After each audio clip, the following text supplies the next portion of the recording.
Looking back, it's amazing how far the United Arab Emirates have progressed in such a short space of time. It began with pearls. The pearl industry was a major source of income for communities on the Arabian Peninsula. Tribesmen would migrate to the coast during the pearling season to work on the fleets putting to sea. The pearling dhows would spend many weeks and even months gathering oysters from the seabed. The industry collapsed in 1930 due to the popularity of artificially cultured pearl. Oil was discovered in commercial quantities in 1958. Development of this abundant resource began shortly after. It was in 1962 that the SO Dublin loaded the first cargo of crude oil.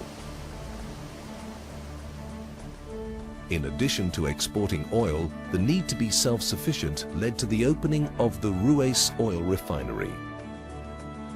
Onshore and offshore oil production continued to develop throughout the 1960s.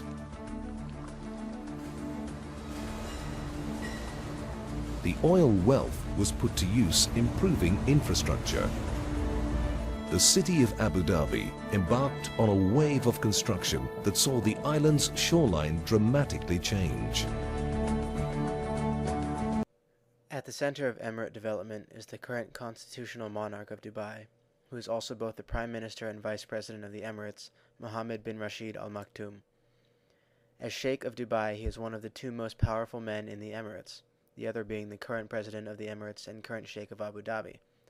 But rather than using his sovereign power for crooked personal gain, he directed oil revenue towards building up various aspects of the welfare infrastructure and economy. Free primary and secondary education are provided for all Emirati citizens, as well as free health care and subsidized necessary commodities, from water, power, and transportation to local telephone service. No matter how many articles you read or how many pictures you see, they don't quite capture the enormity and the energy of Dubai. It is a physical manifestation of Arab oil wealth set in concrete, glass, and steel, a place so rich and ambitious that it is changing the geography of the world as a business center, transportation hub, and tourist destination. A 21st century city at the crossroads of a new world.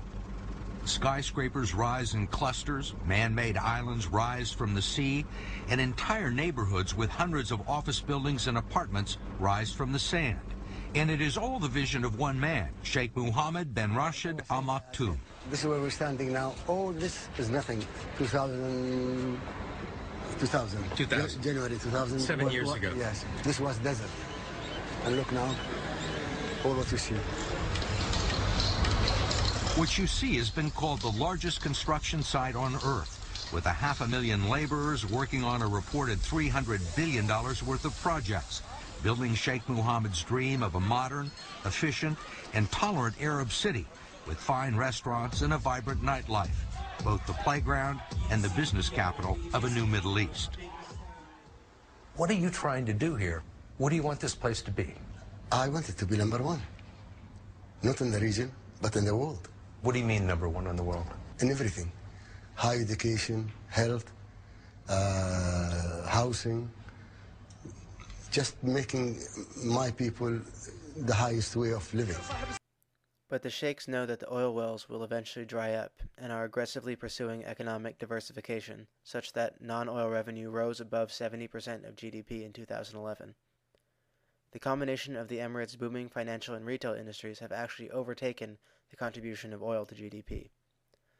Thus far, the UAE has tiptoed around the mistakes made by other oil producers, though time will tell if their strategy is sustainable. Such pervasive success is rare, but the case of the Emirates shows that it is possible to use oil as an asset and as a springboard towards state development, so long as oil revenue is placed in the hands of skilled and able leaders.